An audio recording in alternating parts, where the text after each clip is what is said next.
بسم اللہ الرحمن الرحیم۔ حضرت عمر فاروق رضی اللہ تعالیٰ عنہ کا بیت المال سے وظیفہ۔ حضرت عمر رضی اللہ تعالیٰ عنہ بھی تجارت کیا کرتے تھے۔ جب خلیفہ بنائے گئے تو بیت المال سے وظیفہ مقرر ہوا۔ مدینہ طیبہ میں لوگوں کو جمع فرما کر ارشاد فرمایا کہ میں تجارت کیا کرتا تھا، اب تم لوگوں نے اس میں مشغول کر دیا، اس لیے اب گزارے کی کیا صورت ہو۔ لوگوں نے مختلف مقداریں تجویز کی۔ حضرت علی کرم اللہ وجہہ چپ بیٹھے تھے۔ حضرت عمر رضی اللہ تعالیٰ نے دریافت فرمایا کہ تمہاری کیا رائے ہے؟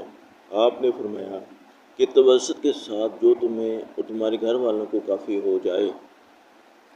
حضرت عمر رضی اللہ تعالیٰ عنہ نے اس رائے کو پسند فرمایا اور قبول کر لیا اور متوسط مقدار تجویز ہو گئی۔ اس کے بعد ایک مرتبہ مجلس میں، جس میں خود حضرت علی رضی اللہ تعالیٰ عنہ بھی تھے اور حضرت عثمان رضی اللہ تعالیٰ عنہ، حضرت زبیر رضی اللہ تعالیٰ عنہ، حضرت طلحہ رضی اللہ تعالیٰ عنہ شریک تھے، یہ ذکر آیا کہ حضرت عمر رضی اللہ تعالیٰ عنہ کے وظیفے میں اضافہ کرنا چاہیے کہ گزر میں تنگی ہوتی ہے، مگر ان سے عرض کرنے کی ہمت نہ ہوئی، اس لیے ان کی صاحبزادی حضرت حفصہ رضی اللہ تعالیٰ عنہما، جو حضور صلی اللہ علیہ وسلم کی بیوی ہونے کی وجہ سے ام المومنین بھی تھی، ان کی خدمت میں یہ حضرات تشریف لے گئے اور ان کے ذریعے سے حضرت عمر رضی اللہ تعالیٰ عنہ کی اجازت اور رائے معلوم کرنے کی کوشش کی، اور ساتھ ہی یہ بھی کہہ دیا کہ ہم لوگوں کے نام معلوم نہ ہوں۔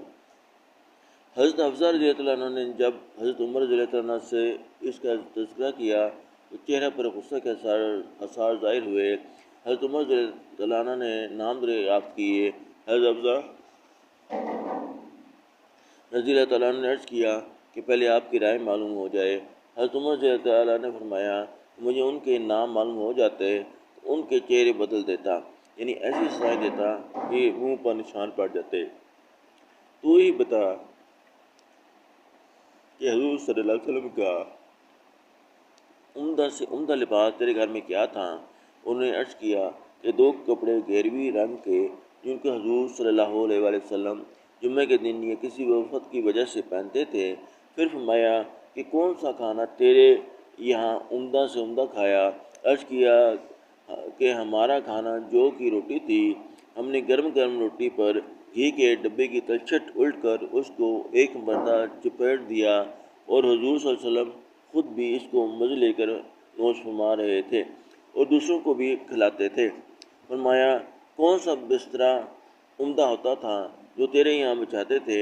عرض کیا ایک موٹا سا کپڑا تھا، گرمی میں اس کو چوہرا کر کے بچھا لیتے تھے اور سردی میں آدھے کو بچھا لیتے اور آدھے کو اوڑھ لیتے۔